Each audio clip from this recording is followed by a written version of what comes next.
İran Xarici İşlər Nazirliyi ABŞ hərbi qüvvələrinin Bəndər Abbasdakı bəzi ərazilərə hücum edərək atəşkəsi pozmasını qınayıb.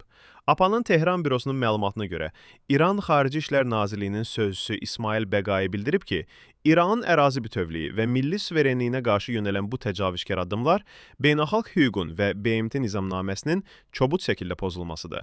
Onun sözlərinə görə, BMT Təhlükəsizlik Şurası ABŞ-ın hərəkətlərinə cavab olaraq öz qanuni öhdəliyini yerinə yetirməlidir.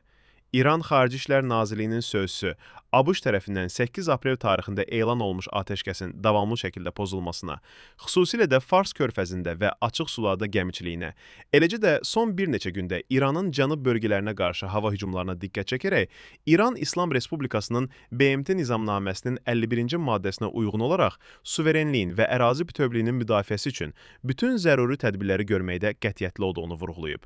Bəqai, ABŞ prezidenti Trampın Omana qarşı hədələyici bəyanatını pisləyib və həmrəyliyini ifadə edib.